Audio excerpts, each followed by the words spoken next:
தெரிவித்துக் கொள்கின்றோம். இன்றைய நிகழ்ச்சி முதலில் இப்பொழுது அடுத்த தியானத்தின் பிறகு இப்பொழுது சிறப்பான பேச்சு நடைபெற இருக்கின்றது.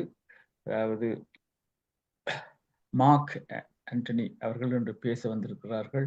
பேச இருக்கும் தலைப்பு மகாபாரத கதைகள் என்ற தலைப்பில் பேச வந்திருக்கிறார்கள். ஒரு அருமையான பேச்சு பேச வந்திருக்கிறார்கள்.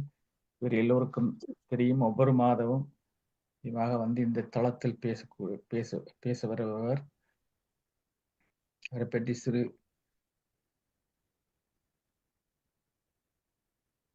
குறிப்பு. ஒரு அருமையான ஒரு orator, motivational speaker, working at a private bank sector வேலை செய்து கொண்டிருக்கின்றார். பலவிதமான ப்ரோக்ராம்கள், ட்ரைனிங் செஷன் என்று பல காலேஜுகளிலும் நடத்தியுள்ளார். Director training for JCI Nagercoil மற்றும் certified PG trainer, certified bank trainer, அருமையான ஒரு பட்டிமன்ற பேச்சாளர். நேரம் கருதி அவரை பற்றி கூட சொல்லிக் கொண்டிருக்காமல் இன்றைக்கு பேச இருப்பவர் மகாபாரத கவிதைகள் என்ற தலைப்பில் இவர் பேச வருகிறார். நன்றி, வணக்கம். வணக்கம் சார். மீண்டும் ஒரு முறை நம்முடைய உலக அமைதி மற்றும் சமாதான குழுவில் மிகவும் அருமையான ஒரு உரையை ஆற்ற எனக்கு ஒரு வாய்ப்பை தந்த ஸ்ரீகாந்த் ராஜா சார் அவர்களுக்கும் அத்துணை நிர்வாகிகளுக்கும் இதில் பங்கு பெற்றுள்ள அத்துணை நண்பர்களுக்கும் என்னுடைய தலை சாய்ந்த வணக்கங்களை தெரிவித்துக் கொள்கிறேன். இன்னைக்கு தலைப்பு மகாபாரத கதைகள் அப்படிங்கிறது தான். மகாபாரதத்தை பற்றி பல்வேறு இடங்கள்ல நாம கேள்விப்பட்டிருப்போம். இந்தியாவினுடைய இருபெரும் இதிகாசங்களில் ஒன்று மகாபாரதம். பல நேரங்கள்ல நாம எல்லாருமே படிச்சிருப்போம் மகாபாரதத்தை. ஒருவேளை படிக்காமல் இருந்திருந்தால் கூட நாம் ஒருவேளை பல தொலைக்காட்சி நிகழ்ச்சிகள்ல ஒளிபரப்பான மகாபாரதம் தொடரை கூட பார்த்திருக்கலாம். அதில் பல நேரங்கள்ல பலருடைய வாழ்க்கையினை கண்டு ரசித்திருக்கலாம். எப்படியெல்லாம் வாழ்ந்திருந்தாங்க, என்ன மாதிரியான குணநலன்கள் அவர்கள் பெற்றிருந்தார்கள் அப்படின்னு பல இடங்கள்ல கவனிச்சிருக்கலாம். முழு மகாபாரதத்தையும் சொல்வதற்கு ஒரு அரை மணி நேரம் என்பது போதாது. இருந்தாலும் மகாபாரதத்தை பற்றி, மகாபாரதத்துல வாழ்ந்த மனிதர்கள்ல பல மனிதர்கள் அவர்கள் சொல்லி தந்து விட்ட போன கதைகள் அப்படிங்கிறது, ஒரு கதைகள் நெறிகள் அப்படிங்கிறது வாழ்நாள் முழுவதும் நாம் பின்பற்ற வேண்டிய விஷயங்களாகவே இருக்குது. அப்படி எனக்கு பிடிச்ச ஒரு சில மனிதர்கள் அவர்களுடைய அந்த காலத்தில் நடந்த கதைகளை உங்களோடு இன்னைக்கு நான் பகிர்ந்து கொள்ளணும் அப்படின்னு நான் ஆசைப்படுகிறேன். முதலாக நான் பேச ஆசைப்படக்கூடிய நபர் அப்படிங்கிறவரை பீஷ்மர். அவருடைய இயற்பெயர் அப்படிங்கிறது தேவி விரதன் அப்படிங்கிறது நம்ம எல்லாருக்குமே தெரியும். மகாபாரதம் முழுவதுமாக எழுதப்பட்டது அப்படிங்கிறது விநாயகரால் எழுதப்பட்டது அப்படின்னு சொல்லுவாங்க. இதை எழுதுவதற்கு மிகுந்த சொல்லாற்றலோடு இடைவிடாது அதை சொல்லிக் கொடுத்து கொண்டிருந்தவர் வியாசர் என்கிறவர். இப்போ வியாசருடைய இந்த திருக்கதையில் அந்த வரலாறு எப்போது தொடங்குது அப்படின்னா, பீஷ்மர் அவர்களுடைய அத்தியாயத்தினுடைய தொடக்கத்துலதான் தொடங்குது. இந்த இயற்பெயர் தேவி விரதன் கொண்ட இந்த மனிதர் எப்படி பீஷ்மராக மாறி போனார் அப்படிங்கிறது தான் மிக முக்கியமான விஷயம். அவர் தந்தைக்கு ஒரு சத்தியத்தை செய்து கொடுக்கிறார். அந்த சத்தியத்தின் காரணமாக அந்த சத்தியத்தை தன்னுடைய இறுதி மூச்சின் வரை பின்பற்றி கொண்டிருந்த காரணமாகத்தான் அந்த தேவி விரதன் அப்படிங்கிற மனிதன் பீஷ்மராக உருமாகிறான். ஒரு மனிதனுக்கு ஒரு வாக்கை கொடுத்தால் அதை கடைசி வரை கை கொள்ள வேண்டும் என்கிற எண்ணம் கொண்ட மனிதனாக அந்த பீஷ்மர் அப்படிங்கிறவர் இருக்கார். சரி, அவர் என்ன சத்தியம் அப்படி பண்ணி கொடுத்தார் அப்படின்னு பாத்தீங்கன்னா, சாந்தனு அவர்களுடைய முதலாவது புதல்வனாக பீஷ்மர், தேவி விரதன் என்கிற பீஷ்மர் பிறக்கிறாரு. பீஷ்மர் பிறக்கும் போது அவருடைய அந்த அம்மா இறந்து போறாங்க. இன்னொரு மனைவியை சாந்தனு திருமணம் செய்து கொள்கிறார். அப்படி சாந்தனு திருமணம் செய்து கொள்ளும் போது முதல் மகன் பீஷ்மர் இருக்கும் வரை தன்னுடைய பிள்ளைகளுக்கு அந்த ஆட்சி பீடம் கிடைக்காது என்பதால் அந்த தாயார் ஒரு சத்தியத்தை வாங்கிக்கிறாங்க. அந்த சத்தியம் என்ன அப்படின்னா, என்னுடைய பசங்க அப்படிங்கிறது ஆட்சியில் அமர வேண்டும், பீஷ்மர் அப்படிங்கிறவர் இறுதி வரை ஒத்துழைப்பு வழங்க வேண்டும் அப்படின்னு ஒரு சத்தியத்திற்கு வாங்கிக்கிறாங்க. அந்த சத்தியத்தின் பேரில் அந்த நம்முடைய பீஷ்மர் தொடர்ந்து இந்த குரு வம்சம் தலை தோங்குவதற்காக வழிகளை செய்கிறார். இந்த கதை எப்போது பீஷ்மருடைய வாழ்க்கை அப்படிங்கிறது சுவாரஸ்யமாக மாறுது அப்படின்னா, ஒவ்வொரு இளவரசர்களுக்காகவும் தொடர்ந்து அவர் உதவி செய்து கொண்டே இருக்கிறார். அதாவது இந்த நாடு குரு வம்சம் அப்படிங்கிறது மிக பெரிய அளவுல பறந்துபட்டு வளருவதற்காக அவர் உதவி செய்கிறார். குரு வம்சத்தை சிறியதாக இருந்த அந்த நாட்டை மிகப்பெரிய ஒரு ராஜ்யமாக அதை மாற்றுகிறார். அது மட்டுமல்லாமல் தன்னுடைய அந்த குரு வம்சத்தை ஆட்சி செய்து கொண்டிருக்கக்கூடிய அத்தனை மனிதர்களையும் அத்தனை அரசர்களுக்கும் திருமணம் செய்து வைக்கக்கூடிய மிகப்பெரிய பொறுப்பை தொடர்ந்து பல தலைமுறைகளுக்கு செய்து வந்தவர் தான் பீஷ்மர். அதுல இந்த மகாபாரதம் எப்போது இன்னும் சூடு பிடிக்க ஆரம்பிக்கும் அப்படின்னு பாத்தீங்கன்னா, அவரு காந்தார நாட்டின் மீது படையெடுத்து அந்த காந்தார இளவரசி காந்தாரியை நாடு கடத்தி கொண்டு வரும்போதுதான் அந்த காந்தாரியை கைப்பிடிப்பதற்காக தன்னுடைய மகன் பாண்டுவிற்கு திருமணம் செய்து வைப்பதற்காக மன்னிக்கணும், தன்னுடைய மகன் திருதராஷ்டிரனுக்கு திருமணம் செய்து வைப்பதற்காக அவரு இந்த காந்தார நாட்டின் மீது படையெடுக்கிறார். இந்த படையெடுக்கும் போது ஒட்டுமொத்த காந்தாரமும் சூறையாடப்படுகிறது. சூறையாடி அவர் காந்தாரியை நாடு கடத்தி கொண்டு வரும்போது அவர் பாக்குறாரு, அங்க ஒரு சின்ன கட்டிலினுடைய அடிப்பகுதியில ஒளிந்து கொண்டிருக்கிறார் காந்தாரத்தினுடைய இளவரசர், காந்தாரியினுடைய தம்பி சகுனி. இந்த போர் மரபுகளின்படி இந்த மாதிரியான குழந்தைகளும் சரி, ஆண்களும் சரி, பெண்களும் சரி, பல நேரங்களில் கொல்லப்படுவது உண்டு. ஆனா அன்னைக்கு என்னவோ தெரியல, இந்த காந்தாரியை கொண்டு வரும்போது அவளை மட்டும் தனியாக அழைத்து வருவதற்கு பீஷ்மருக்கு மனம் இல்லாமல் ஒரு சின்ன ஒரு மாபெரும் பிழையை கூட செய்தார் அப்படின்னே சொல்லிடலாம். சகுனியையும் கொல்வதற்கு மனம் இல்லாமல் அவனையும் கூட கூட்டிட்டு வருவதற்கு மனம் ஆயத்தப்படுறார். அப்படி அவர் செய்த அந்த விஷயம்தான் பிற்காலத்துல சூதாடுவதற்கும் அந்த சூதாட்டத்தின் வழி நாடுகளை தொலைப்பதற்கும், தொலைத்த பின் அது மிகப்பெரிய போராக மாறுவதற்கும் ஒரு வழியை ஏற்படுத்தி கொடுக்கிறது அப்படின்னு இதனுடைய இதிகாசம் அப்படிங்கிறது சொல்லும். இவர் அப்படி காந்தாரியை கொண்டு வராரு. கொண்டு வந்து தன்னுடைய மகன் திருதராஷ்டிரனுக்கு திருமணம் செய்து வைக்கிறார். திருதராஷ்டிரனுக்கு அதற்கு பிறகு அங்கிருந்து துரியோதனன், துச்சாதனன், துச்சலை, இன்னும் பல குழந்தைகள் பிறந்து கொண்டிருக்கிறாங்க. அது மட்டும் இல்லாம இன்னொரு பாண்டு அப்படிங்கிற மகனுக்கும் ஒரு மனைவியை திருமணம் செய்து வைக்கிறார். 2 பெண்களை அவர் திருமணம் செய்து கொள்கிறார். அதுல குந்தியின் வழி வரக்கூடிய வம்சம் தர்மன், பீமன், அர்ஜுனன், நகுலன், சகாதேவன் அப்படிங்கிற பஞ்ச பாண்டவர்கள் அந்த குந்தி தேவிக்கும் பிறக்கிறாங்க.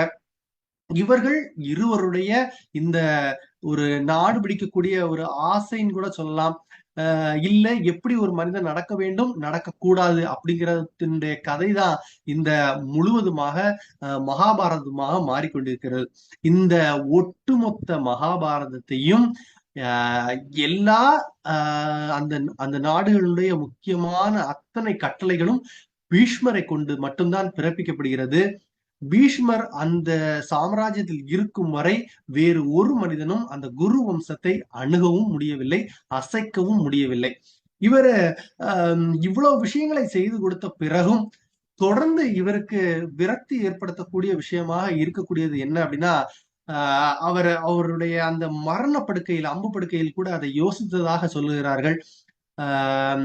இவ்வளவு விஷயங்களை நான் உங்களுக்கு பண்ணி கொடுத்தேன், பல தலைமுறைகளுக்கு நீங்கள் இந்த நாடை ஆளுவதற்கு உங்களுக்கு பக்கபலமாக இருந்தேன். என்னுடைய பிள்ளைகள், பேர பிள்ளைகள், அடுத்த தலைமுறையினர் எல்லாருக்குமே நான் தான் மிக சிறந்த முறையில திருமணம் செய்து வைத்தேன். ஆனாலும் நீங்க எல்லாரும் இந்த நாட்டின் மீதும் ஒரு பெண்முகத்தின் மீதும் மட்டுமே குறிக்கோளாக இருந்துட்டீர்களே அப்படிங்கிற ஒரு சின்ன வருத்தம் அந்த பீஷ்மருக்கு இருந்தது அப்படிங்கிறதா இந்த மகாபாரதத்துல அவருடைய இறுதி செய்திகள் சொல்லக்கூடிய செய்தி. இரண்டாவதாக பீஷ்மரை இந்த இடத்துல நான் நிப்பாட்டிட்டு இரண்டாவது மனிதனாக கர்ணன் அப்படிங்கிற ஒரு மாபெரும் வீரனை பற்றி பேசணும் அப்படின்னு நான் நினைக்கிறேன். நான் சொன்ன மாதிரி குந்தி தேவியாருக்கு 5 பிள்ளைங்க இருக்கிறாங்க. இந்த குந்தி தேவியாருக்கும் சூரிய பகவானுக்கும் பிறந்த மகன்தான், முதலாக பிறந்த மகன்தான் இந்த கர்ணன். சூரிய பகவான் இவர் செய்த ஒரு நற்காரியங்களின் விளைவாக ஒரு வரத்தை மிக சிறப்பாக குந்தி தேவிக்கு அளித்து போகிறாரு. இந்த வரத்தை, அந்த மந்திரத்தை ஜபிக்கும் போது குழந்தைகள் பிறக்கும் உனக்கு அப்படின்னு ஆசீர்வாதம் பண்றார். ஆனா இந்த வரத்தை விளையாட்டாக பரிசோதித்து பார்க்கிற அந்த குந்தி தேவியார் என்ன பண்றாரு, இவர் சொன்ன மாதிரி உண்மையிலேயே மந்திரத்தை சொன்னா குழந்தை பிறக்குமா அப்படின்னு விளையாட்டாக பரிசோதித்து பார்க்க அப்பொழுது பிறந்த மகன்தான் இந்த கர்ணன். சரி, இந்த கர்ணன் அப்படிங்கிறவங்க பிறந்துட்டாங்க. அதனால ஆனா இவங்களுக்கு இது முறைப்படி பிறக்காத காரணத்தினால் கர்ணனை கொண்டு போக முடியாது. இந்த சாம்ராஜ்யத்திற்கு இடையிலான போர், அதாவது பாண்டவர்களுக்கும் துரியோதனுக்கு இடையிலான போர் அப்படிங்கிறது நடக்கும்போது துரியோதனன் தரப்பிலிருந்து மிக முக்கியமான வாதமாக வைக்கப்படுவது அப்படிங்கிறது என்ன இருந்தாலும் நான் உங்களை விட ஒரு நாள் மூத்தவன் அப்படிங்கிறதுனால அந்த சாம்ராஜ்யம் எனக்கு வரணும் அப்படிங்கிற விஷயங்களை தான் இது பண்றாங்க. ஆனா திருதராஷ்டிரன், துரியோதனுடைய அப்பா, ஒரு பிறவிலேயே பார்வையில்லாத மனிதனாக இருப்பதனால் அந்த மனிதனுக்கு ஆட்சி பொறுப்பை வழங்காமல் பாண்டுதான் ஆட்சி பண்றாரு. அப்போ அவருடைய மகன் தர்மன், பீமன் அப்படிங்கிறவங்க ஆட்சி பண்றதுனால அந்த பொறுப்பு அப்படிங்கிறது எனக்கு தான் வரணும் அப்படிங்கிறவங்க இப்படி 2 பக்கமும் இணைந்து இந்த நாடு எங்களுக்கு தான் அப்படின்னு போர் அப்படிங்கிறத தொடங்கும் சூழ்நிலை இருக்குது. ஆனா இந்த பாண்டவர்களும் சரி, இந்த துரியோதனன் அந்த பக்கமும் சரி, இவர்கள் இருவரையும், கௌரவர்கள், இவர்கள் பாண்டவர்கள், கௌரவர்கள், இவர்கள் இருவரை விட மூத்தவன் அப்படிங்கிறது கர்ணன் தான். அப்ப உண்மையிலேயே ஆட்சி பொறுப்பு அப்படிங்கிறது கர்ணனுடைய வசம்தான் போயிருக்கணும். ஆனா இங்கதான் என்ன ஆயிருது அப்படின்னா விதி சதி செய்தது. அதுல இந்த அந்த வரத்தை விளையாட்டாக பரிசோதனை செய்து பார்த்த குந்தி தேவியார் அந்த குழந்தையை தொடர்ந்து தன்னிடம் வைத்திருக்க மனம் இல்லாமல் ஒரு சின்ன பெட்டியில, மரப்பெட்டியில வைத்து அந்த குழந்தைய அந்த ஆத்தினுடைய நீரோட்டத்துல விட்டு விடுறாங்க. இந்த குழந்தை, ஆற்றினுடைய நீரோட்டத்தில் அடித்து செல்லப்படக்கூடிய குழந்தைதான் அதிரதன் அப்படிங்கிற அந்த சாம்ராஜ்யத்தினுடைய ஒரு தேரோட்டி கையில கிடைக்கப்பட்டு குழந்தை இல்லாத அந்த தம்பதியினருக்கு ஒரு குழந்தையாக தேரோட்டியினுடைய வம்சமாக அந்த குழந்தை அப்படிங்கிறது வளருது. இதுல இந்த இந்த தேரோட்டி வம்சத்துல கர்ணன் அப்படிங்கிறவர் வளர்ந்திருந்தாலும் மிக மிக அதாவது அர்ஜுனனுக்கு நிகரான அத்துணை திறன்களும் கொண்ட குழந்தையாகத்தான் இந்த கர்ணன் இருக்கிறார். இந்த கர்ணனுக்கு ஒரு சின்ன குழந்தையாக ஒரு 13-14 வயசுல இருக்கும் போது ஒரு ஒரு ஒரு மனஸ்தாபம் கூட ஏற்படுது. நான் திறமையான குழந்தையாக இருக்கிறேன், ஆனாலும் எனக்கு மிகப்பெரிய மன்னர்களுக்கு கிடைக்கக்கூடிய அந்த அளவிற்கான பயிற்சி எனக்கு கிடைக்கலையே அப்படின்னு ஒரு ஆதங்கத்துல ஓடுற ஆத்துல குதிச்சு தற்கொலைக்கு கூட முயற்சிக்கிறார்.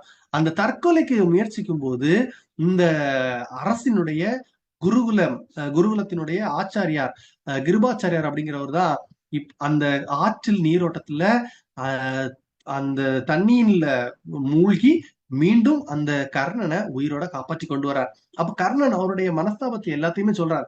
எனக்கு திறன் இருக்கு, என்னால பயிற்சி கொடுத்தா மிகப்பெரிய மன்னனாக நான் வருவேன் அப்படிங்கும் போது இந்த கர்ணனுக்கு கிருபாச்சாரியார் பல உபதேசங்களை செய்யறார்.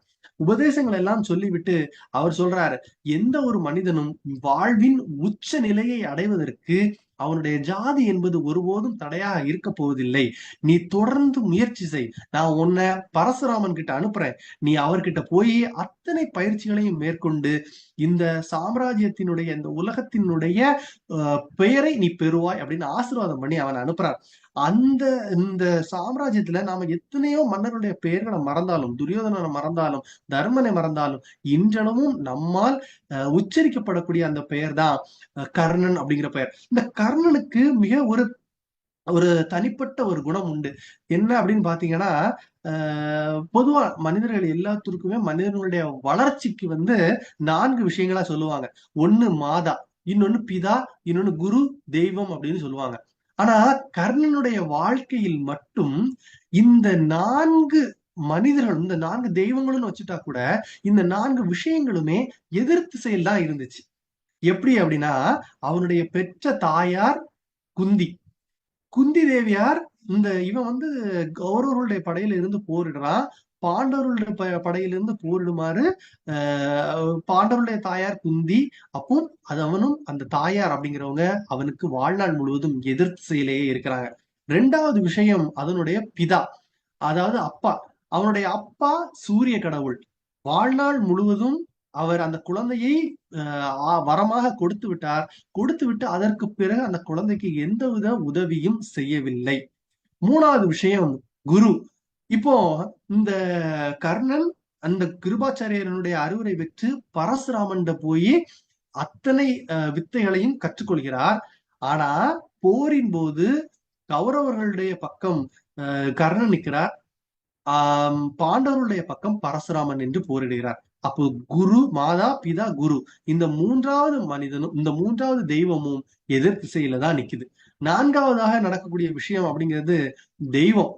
எல்லாருக்கும் இந்த 3 விஷயங்களும் கைவிட்டால் கூட தெய்வமே நீ என்னோடு நில் அப்படிங்கிற ஒரு வேண்டுதல் மனிதனுக்கு இருந்துகிட்டே இருக்கும். ஆனா இந்த மகாபாரதத்துல அந்த தெய்வமான கர்ணன் கூட எதிர் திசையில் நின்றுதான் போரிடுகிறான். இந்த 4 மனித தெய்வங்களுமே எதிர் திசையில் நின்று போரிட்டாலும் ஆனா கர்ணன் சற்றும் சளைத்து போகவில்லை. இந்த மாதா போகட்டும், குரு போகட்டும், பிதா போகட்டும், தெய்வமும் போகட்டும், ஆனா என்னுடைய நண்பனுக்காக நான் இந்த பக்கம் இருந்து போர் புரிவேன். என்னுடைய நண்பன் இந்த போர்ல வெற்றி பெறணும் அப்படிங்கிற ஒரு உயர்ந்த நோக்கத்தோடு அந்த போரை செய்திருப்பார். அதனாலதான் தமிழ்ல நம்முடைய திரைப்படத்துல கூட ஒரு பாடல் வரும். சென்றோற்று கடந்தீர்க்க சேராத இடம் சேர்ந்து வஞ்சகத்தில் வீழ்ந்தாயடா கர்ணா அப்படின்னு பாடுவாரு. என்.டி. ராமாராவ் பாடுவாரு. சிவாஜி கணேசனை பார்த்து அந்த பாடல பாடுவார்.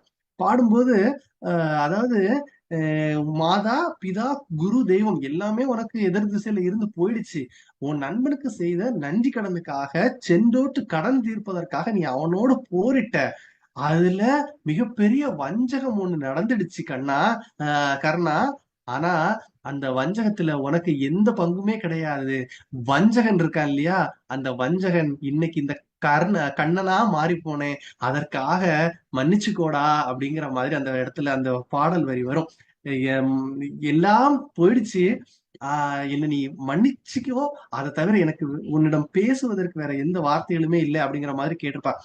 அதனால்தானோ என்னவோ எல்லாம் தன்னுடைய வாழ்க்கையினுடைய அத்தனை விஷயங்களும் நிலை தடுமாறி போனாலும், எதிர் திசையில் நின்று போனாலும், உங்களுடைய நீங்கள் கொண்ட முயற்சியின் காரணமாக உங்களுடைய குறிக்கோளை அடைந்து நீங்கள் செய்கின்ற மனிதர்களுக்கு, உங்களுக்கு உதவின்ற மனிதர்களுக்கு நன்றி கடனாய் இருக்கும்போது உலகம் எத்தனை மனிதர்களுடைய புகழை மறந்தாலும் உங்களுடைய புகழை மறக்காது அப்படிங்கிறதுக்கு எடுத்துக்காட்டா அந்த இடத்துல வாழ்ந்திருப்பார் கர்ணன். 3வதாக நாம் பேச விரும்பக்கூடிய ஒரு பெண்மணி அப்படிங்கிறவங்க திரௌபதி. 5 மனிதர்களுடைய மனைவி. இந்த இந்த பாண்டவர்களுக்கும் கௌரவர்களுக்கும் இடைப்பட்ட ஒரு பிரச்சனையின் போது நீங்க வனவாசம் மேற்கொள்ளுங்கள் அப்படின்னு சொல்லி திருதராஷ்டிரனுடைய அறிவுரைப்படி இந்த மனிதர்கள் என்ன பண்றாங்க அப்படின்னு பாத்தீங்கன்னா வனவாசம் மேற்கொள்றாங்க. வனவாசம் மேற்கொள்ளும் போது குந்தி தேவியாருடைய கையில ஒரு அட்சய பாத்திரம் ஒண்ணு இருக்கும். அந்த அட்சய பாத்திரத்துல தினசரி ஒரு பருக்க சோறு போட்டா அது அன்னைக்கு குந்தி தேவியார் அதை கடைசி வரை கமழ்த்தும் வரை அந்த அட்சய பாத்திரத்துல அவங்களுக்கு சாப்பாடு கிடைச்சுக்கிட்டே இருக்கும். அதன் மூலமாக இவர்களும் இவர்களை அண்டி வரக்கூடிய அத்தனை மனிதர்களுக்கும் சாப்பாடு போட்டுட்டு ஒரு வனவாச வாழ்க்கைய வாழ்ந்துகிட்டு இருப்பாங்க இந்த பாண்டவர்கள். இந்த பாண்டவர்கள் இப்படி வாழ்ந்துகிட்டு இருக்கும்போது பாஞ்சால தேசத்தினுடைய இளவரசிக்கு திருமணம் அப்படிங்கிற ஒரு நல்ல செய்தி கிடைக்கும். இவ்வளவு நாள் வாழ்க்கையை ஏதோ ஒரு வேண்டா வெறுப்போடு கழித்து கொண்டிருந்த அந்த பாண்டவர்களுக்கு இந்த திருமணத்துல பங்கு பெறணும், திரௌபதியை பார்க்கணும், அப்படி ஒரு பேரழகி இந்த உலகத்துல இல்ல அப்படிங்கிற விஷயத்த கேள்விப்பட்டிருப்பாங்க. அவங்கள போய் பார்க்கணும், அவங்கள பார்த்து அந்த திரௌபதி நமக்கு கிடைத்தா நல்லா இருக்கும் அப்படிங்கிற ஒரு சின்ன ஆசை அர்ஜுனனுக்கு இருந்திருக்கும். அதனால அவங்க என்ன பண்ணுவாங்க அப்படின்னா, குந்தி தேவியாட்ட சொல்லலாமா வேண்டாமா அப்படின்னு ஒரு மன சஞ்சலத்துல இருப்பாங்க இந்த 5 சகோதரர்களும். அப்பதான் அங்க வியாசர் வருவார். வியாசர் வரும்போது சொல்லுவார், விதிப்படி நடக்க வேண்டியது நடக்கும், நீங்க போங்க. அந்த எண்ணம் தர்மனுடைய மனதிலும் அர்ஜுனனுடைய மனதிலும் வந்திருக்குது அப்படின்னா அது ஒரு காரணத்தோட தான் நடந்திருக்கும். அதனால அவர்களை நீ அனுமதி குந்தி தேவியார் அப்படின்னு சொல்லுவார். அப்போ அந்த அனுமதி பெற்று குந்தி தேவியாருடைய ஆசையை பெற்று இந்த 5 சகோதரர்களும் இந்த திருமணத்தை பார்க்க வர்றதுக்காகத்தான் பெர்மிஷன் பெற்று வந்திருப்பாங்க. வந்தாச்சு. வந்த இடத்துல இந்த குந்தி தேவியாருடைய இந்த பஞ்ச பாண்டவர்கள் அந்த பாஞ்சாலம் நாட்டினுடைய அந்த அரங்குல அரச அரங்குல எல்லோருமே சேர்ந்து இருப்பாங்க. இவர்களை மிகச்சரியாக அடையாளம் கண்டு கொள்வார் கண்ணன். கண்ணன் அந்த இவங்களை எல்லாம் அடையாளம் கண்டு கொண்டு அதை திரௌபதி இடத்தும் சொல்லி வச்சிருப்பார். இதுல இந்த பக்கம் இருக்கிறவங்க பாண்டவர்கள் உன்னுடைய திருமணத்திற்காக வந்திருக்காங்க அப்படின்னு. இங்க பல மனிதர்கள் இந்த திரௌபதிய அடையணும் அப்படிங்கிறதுக்காக ரொம்ப ஆவலாக காத்துட்டு இருந்திருப்பாங்க. அப்போ திரௌபதியினுடைய அண்ணன் ஒரு திருஷ்டத்யும்னன் ஒரு சின்ன விஷயத்த மட்டும் சொல்லுவார். ஒரு சின்ன டாஸ்க், ஒரு விஷயம் இருக்குது, அதை நீங்க முடிச்சால் மட்டும்தான் என்னுடைய தங்கை உங்களுக்கு மனைவி ஆவாள் அப்படின்னு சொல்லுவாங்க. அதுல என்ன அப்படின்னு பாத்தீங்கன்னா, அந்த டாஸ்க் என்னன்னா, ஒரு மிகப்பெரிய குளம் ஒண்ணு இருக்கும். அந்த குளம் வந்து அப்படியே கிறிஸ்டல் கிளியரா இருக்கும், ஒரு பளிங்கு நிறத்துல அப்படியே மின்னிக்கிட்டு இருக்கும்.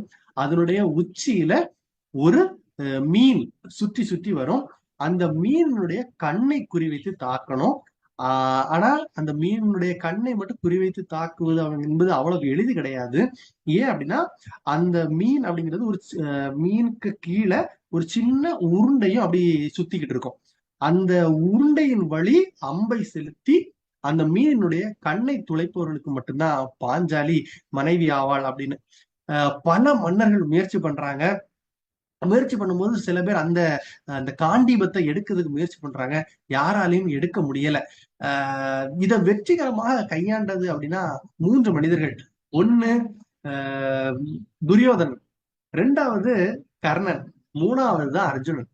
இந்த துரியோதனன் அந்த அம்ப லாவகமாக தூக்கி விடுகிறான். தூக்கி அந்த அம்ப செலுத்துறான். செலுத்தும் போது ஒரு இம்மி அளவுல அந்த அம்பு திசை மாறி போகிறது. இப்பதான் தன்னுடைய மூச்சை விடுகிறாள் திரௌபதி. அப்பாடா, ஜஸ்ட் மிஸ் ஆண்டவா அப்படின்னு நினைச்சுக்கிறான். கண்ணன் அப்போதும் சிரித்து கொண்டே இருக்கிறான். 2வது முயற்சி அப்படிங்கிறது இந்த தேரோட்டியினுடைய மகனாக கருதப்படுகிற கர்ணனுக்கு கிடைச்சது. கர்ணனுக்கும் இதை செய்து முடிப்பதற்கு ரொம்ப நேரம் ஆயிராது. ஏன்னா அந்த உலகத்துல மிகச்சிறந்த வில்லாளர்கள் அப்படிங்கிறது 3 பேர். ஒண்ணு ஏகலைவன், சிவபெருமானினுடைய உருவம். 2வது விஷயம் கர்ணன், 3வது அர்ஜுனன். இந்த 3 பேருக்குமான வாய்ப்புகள் தான் இது. ஆனா கர்ணன் அந்த இடத்துல இறங்கி வரும்போது திரௌபதி அவனை மறுதளிக்கிறார். ஒரு ஒரு தேரோட்டியின் மகனுக்கு என்னுடைய தகுதி அப்படிங்கிறது அவனுக்கு பற்றாது அப்படின்னு சொல்லி அந்த இடத்துல கர்ணன் வெட்கி தலை துணிந்து அது அந்த டாஸ்கை முடிச்சிருப்பாரு. பட் அதை அன்னைக்கு செய்ய விடாம அந்த இடத்துல இருந்து அவர் வெளியே போகிற மாதிரி ஆகிவிட்டது. 3வதாக இப்பதான் இந்த வாய்ப்பு யாருக்கு கிடைக்குது அப்படின்னு பாத்தீங்க அப்படின்னா, இந்த வாய்ப்பு அர்ஜுனனுக்கு கிடைக்குது. அர்ஜுனனுக்கு கிடைக்கும் போது அர்ஜுனன் அதை ரொம்ப லாவகமா அந்த அம்பையும் அந்த காண்டிபத்தையும் தூக்கி அதுல மிகச்சிறப்பாக அம்பையும் வைத்து அந்த அச்சு பிசறாம அந்த மீனுடைய கண்ணை துளைத்து திரௌபதியை தனக்கு சொந்தமாக மாற்றி விடுகிறார். இத சொந்தமா மாற்றி, அம்மா நான் உங்களுக்கு கனி கொண்டு வந்திருக்கிறேன் அப்படின்னு குந்தி தேவியார்கிட்ட போய் சொல்றாங்க. குந்தி தேவியார் சொல்றாங்க, எதுவாக இருந்தாலும் அதை 5வரும் பகிர்ந்து உண்ணுங்கள் அப்படின்னு சொல்றாங்க. அப்படி பகிர்ந்து உண்ணுங்கள் அப்படின்னு சொன்னதன் காரணமாக திரௌபதி 5 பேருடைய மனைவியாக மாறி போகிற ஒரு சூழ்நிலை அப்படிங்கிறது வருது. இப்போ ஒருவேளை இந்த திரௌபதி அப்படிங்கிறத பார்க்கும்போது பல நேரங்கள்ல பல பேருக்கான சந்தேகம் வரும். எப்படிப்பட்ட சந்தேகம் அப்படின்னா, இந்த மகாபாரத போர் அந்த போர் நடந்துச்சு இல்லையா, அந்த போர் நடந்ததற்கு மிக முக்கியமான காரணமே திரௌபதி தான். ஏன் அப்படின்னா, திரௌபதி தன்னுடைய வாழ்க்கையில 2 தவறை பண்ணிருப்பா அப்படின்னு சொல்றாங்க. அதுல ஒண்ணு இந்த மாபெரும் சபையில் கர்ணனை அவமதித்தது. ஆனா இத இன்னொரு பக்கம் பார்க்கிறவங்க என்ன சொல்றாங்க அப்படின்னா, அந்த காலத்திலேயே இத்தனை பல வருடங்களுக்கு முன்னாடியே ஒரு பெண்ணுக்கு அவளுக்கு விருப்பமானவளை தேர்வு செய்ய அவளுக்கான வாய்ப்பு வழங்கப்பட்டிருந்தது அப்படிங்கறதுதான் இந்த விஷயத்துக்கு நியாயமாக சொல்றாங்க. ரெண்டாவது விஷயம் என்ன அப்படின்னா, திரௌபதி எப்பவுமே பொதுவா கொஞ்சம் வாயாடின்னு சொல்லுவாங்க இல்லையா, அந்த மாதிரி கொஞ்சம் நல்லா பேசக்கூடிய ஒரு பொண்ணு. என்ன ஆகுது அப்படின்னு பாத்தீங்கன்னா, இவர்கள் இந்த 5 பேருடைய மனைவியாக வாழ்க்கையை நடத்தும் போது இவங்க ஒரு பளிங்கு மாளிகையை கட்டி அதுல தன்னுடைய வாழ்க்கையை நடத்தி வர்றாங்க. இந்த வாழ்க்கையை நடத்தி வரும்போது இங்க இருந்து அந்த கௌரவர்களுக்கு ஒரு நாள் அந்த பளிங்கு மாளிகைக்கு பார்க்குமாறு ஒரு அழைப்பு விடப்படுகிறது. அப்ப இந்த கௌரவர்ல தலைவன் துரியோதனன் என்ன செய்யறாருன்னா பாக்குறாரு, இந்த மாளிகை அப்படிங்கிறது அவ்வளவு அழகா இருக்குது. அவ்வளவு அழகா இருந்த மாளிகையில தரை எது, களம் எது, தண்ணீர் எது அப்படிங்கிறதே தெரியாத அளவிற்காக அந்த இடங்கள் இருக்குது. இதுல அந்த முக்கியமான முகப்பு பகுதியை கடந்து ஒரு நுழைவாயில் வழியாக கடந்து செல்லும் போது அந்த இடத்துல ஒரு தண்ணீர் நிரம்பி இருக்குது. ஆனா அது பார்ப்பதற்கு பளிங்கு கல் மாதிரியே இருக்குது. அதை தவறாக புரிந்து கொண்ட துரியோதனன் என்ன பண்றாரு, அந்த அந்த தண்ணீர்ல தன்னுடைய காலை கொண்டு வச்சுறாரு. காலை வச்சதும் பொத்துன்னு விழுந்துறாரு, முழுவதுமாக நனைஞ்சு போறார். இவர் நனைவதை முதலாக பாக்குறது யாரு பாக்குறா அப்படின்னா, திரௌபதி தான் பாக்குறாங்க. திரௌபதி பார்த்தது மட்டும் இல்லாம திரௌபதி சிரிக்கிறாங்க. ஐயோ உனக்கு கண்ணு தெரியலையா அப்படின்னு சிரிக்கிறாங்க. சிரிச்சிட்டு சொல்றாங்க, என்ன இருந்தாலும் நீ கண் தெரியாத திருதராஷ்டிரனுடைய பையன் தானே அப்படின்னு ஒரு வார்த்தையையும் அந்த இடத்துல விட்டுடுறாங்க. இந்த வார்த்தை துரியோதனுடைய மனத்தை மிகவும் நன்றாக தைத்து விட்டது. ஏற்கனவே தன்னுடைய நண்பனுக்கு நடந்த அவமானத்திற்காக பழிவாங்க துடித்துக் கொண்டிருக்கக்கூடிய மனிதர்களுடைய வாழ்க்கையில இந்த விஷயமும் சேர்ந்து கொள்கிறது. இந்த விஷயம் சேர்ந்துதான் பின்னாட்கள்ல தன்னுடைய மாமனுடைய துணை கொண்டு இவர்களை சூதிற்கு அழைத்ததும் அவர்களுடைய நாடை பறித்ததும் போருக்கு ஒரு காரணமாக அமைந்து விடுகிறது. ஏன் அப்படின்னா, திரௌபதி அப்படிங்கிறது இந்த தவறுகளினாலேயோ இல்ல வேறு சில விஷயங்கள்னாலேயோ முழுவதுமாக அந்த போர் நடந்ததற்கான காரணமாக மாறி போக வாய்ப்பில்லை. ஏன் அப்படின்னா, இவங்களுக்குள்ள பேசிக்கா இருந்தது 2 விஷயங்கள். ஒண்ணு, இவர்களுடைய நாடு பிடிக்கக்கூடிய ஆசை. அது எப்பவுமே இவங்களுக்குள்ள இருந்துகிட்டு தான் இருந்திருக்கு. அப்போ அது ஒரு மிகப்பெரிய பிரச்சனை. இன்னொன்னு, நீ மூத்தவனா நான் மூத்தவனா, யார் அண்ணன் அப்படிங்கிற ஒரு ஈகோவும் இவங்களுக்குள்ள ஓடிட்டு இருந்திருக்கு. அதுதான் இவருடைய நாடு பிடிக்கக்கூடிய ஆசை, இவருடைய ஈகோ தான் இந்த போருக்கான முதல் 2 காரணமாக இருக்க முடிந்திருக்குமே தவிர, இதுவும் மற்ற காரணங்களில் ஒரு காரணமாக இருந்துக்கலாமே தவிர இது மட்டும்தான் முதலாக காரணமாக இருக்க முடியாது அப்படிங்கிறதா திரௌபதியினுடைய என் பக்க வாதம். இப்போ இந்த திரௌபதியையும் இந்த இடத்துல நிப்பாட்டிட்டு மிகப்பெரிய ஒரு ஆன்டி வில்லனான துரியோதனனை பத்தி பேசலாம் அப்படின்னு நான் ஆசைப்படுறேன். இந்த கதையினுடைய 4வது மிக முக்கியமான கதாபாத்திரமாக நான் கருதுகிற மனிதன் துரியோதனன். பல நேரங்கள்ல முழுவதுமாக வில்லனாகத்தான் சித்தரிக்கப்பட்டிருக்கிறான். ஆனா துரியோதன வாழ்க்கையிலிருந்து கற்றுக்கொள்ள வேண்டியது அப்படிங்கிறது 2 மிக முக்கியமான விஷயம். ஒண்ணு, அவனுடைய நண்பர்களுக்கு கொடுத்த முழு சுதந்திரமும் நம்பிக்கையும். இது எப்படி அப்படின்னா, அவர்களுடைய சின்ன வயசுல இருந்தே வளர்ந்து வரக்கூடிய அந்த வாழ்க்கையில அந்த துரியோதனன் என்ன பண்றான் அப்படின்னு பாத்தீங்க அப்படின்னா, துரியோதனனுக்கும் இவர்களுடைய அந்த 18 வயசுல இவர்களுடைய மிகச்சிறந்த இந்த பதவிக்கு தகுதியான மனிதர்கள் யார் அப்படின்னு நடத்தக்கூடிய அந்த விளையாட்டு போட்டிகள்லையும் துரியோதனன் அப்படிங்கிறவங்க வெற்றி பெற்று முன்னணியில் நிற்கிறான். நிற்கும்போது இவனுக்கு கடும் போட்டியாக அமைவது அப்படிங்கிறது அர்ஜுனன். அர்ஜுனன் தன்னுடைய வில் வித்தையின் மூலமாக மிகச் சிறப்பான முறையில் பாத வணக்கமும் செய்து பல அற்புதங்களை நிகழ்த்தி காட்டி கொண்டிருக்கான். இப்படி பல அற்புதங்களை நிகழ்த்தி காட்டும் போது அது அர்ஜுனனுக்கே மிகப்பெரிய டஃப் கொடுக்கக்கூடிய விதத்துல அமைஞ்சது யாரு அப்படின்னு பாத்தீங்கன்னா கர்ணன். கர்ணன் அந்த விளையாட்டு போட்டியில பார்வையாளர் மாடத்துல இருந்து இந்த அர்ஜுனனுக்கு மிக கடுமையான ஒரு போட்டியை ஏற்படுத்துகிறான். ஏற்படுத்தி அர்ஜுனனை விட தான் ஒரு மிகச்சிறந்த வில்லாளன் அப்படிங்கிறத அவன் நிரூபிக்கிறான். அப்படி அவன் நிரூபிக்கும் போது இந்த குலகுருவான துரோணாச்சாரியார் அவனுக்கு எதிராக ஒரு வார்த்தையும் விடுறார். என்ன இருந்தாலும் இது அரசர்களுக்கு நடக்கக்கூடிய ஒரு போர், ஒரு தேரோட்டியின் மகனுக்கு இதுல இடம் இல்லை அப்படின்னு அந்த ஒட்டுமொத்த மனிதர்கள் முன்னாடி மிகப்பெரிய ஒரு அவமானத்தை கர்ணன் அன்னைக்கும் சந்திக்கிறான்.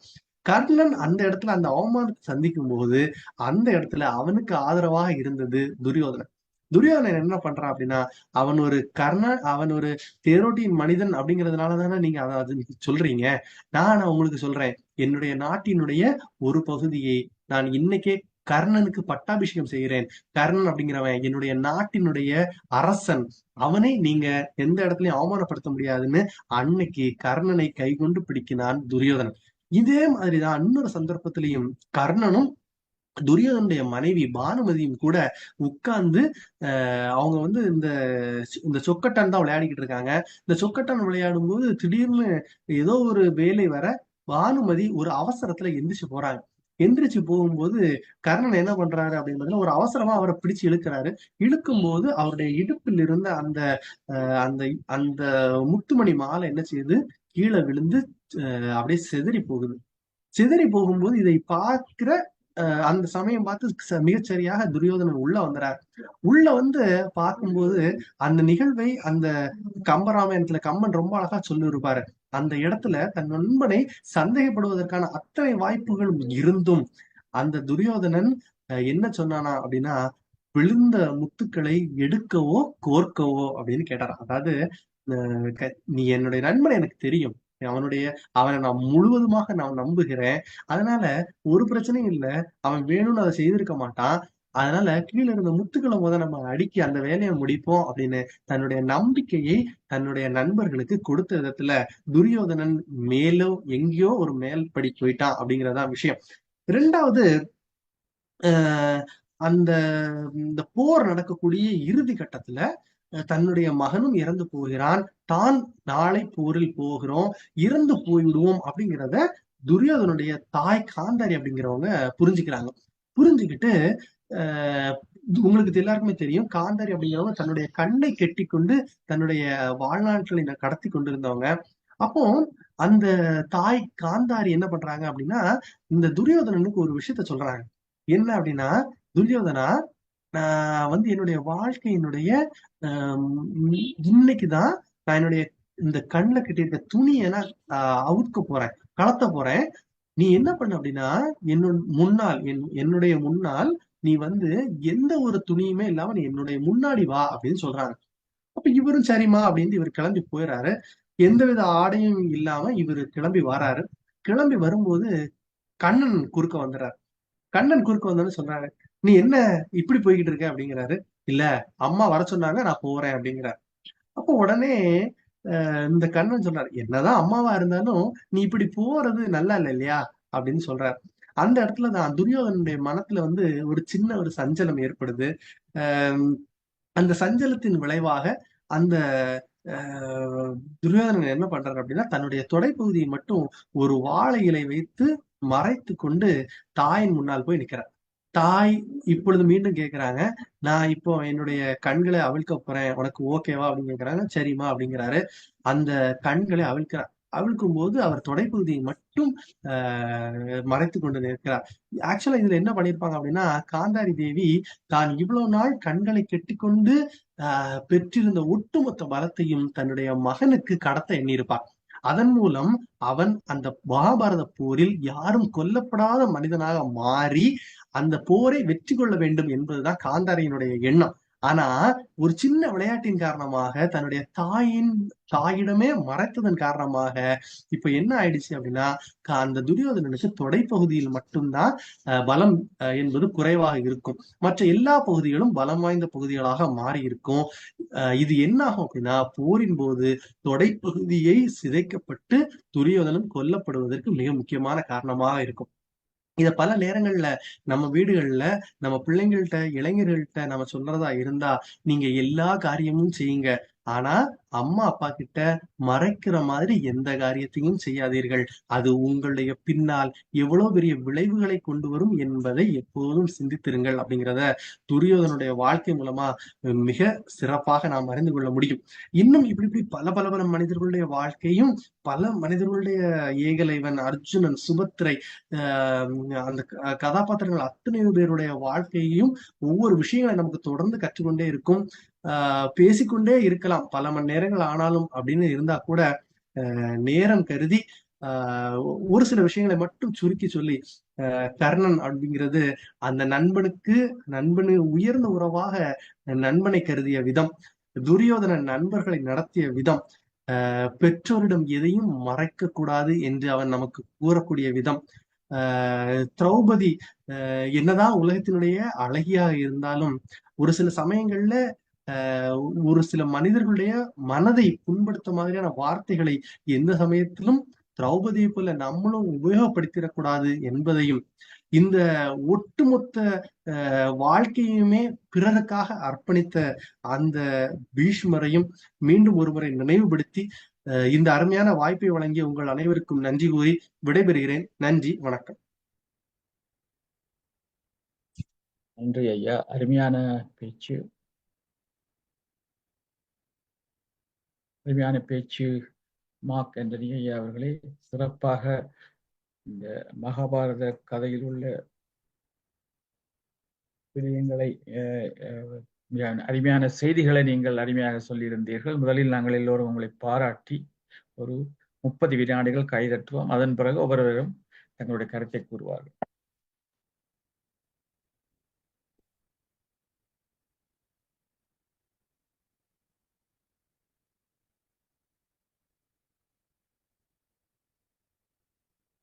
நன்றி. இப்பொழுது முதலாவதாக கருத்தை கூறுவதற்கு சிட்னி, ஆஸ்திரேலியாவிலிருந்து சரோஜதேவி சுந்தரலிங்கம் அம்மா அவர்கள் வருகிறார்கள். நன்றி.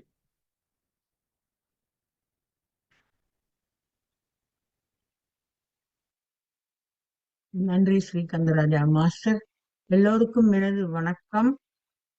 ஆண்டனி ராஜன் மாஸ்டர், உங்களுக்கு பாராட்டை நன்றியையும் தெரிவிக்க வேண்டும். மகாபாரத கதைகள் பல விஷயங்களை மிகவும் சிறப்பாக இன்று எங்களுடன் விளக்கினீர்கள். அருமையான விளக்கங்களாக இருந்தது. முதலாவதாக நான் கூற விரும்புவது என்னவென்றால், கர்ணன் கொடை வள்ளல் என்று நாங்கள் பொதுவாக எண்ணிக்கொண்டிருந்தோம், நான் என்று சொல்கின்றேன். ஆனால் நீங்கள் இன்னொரு விஷயத்தையும் சிறப்பாக கூறினீர்கள்.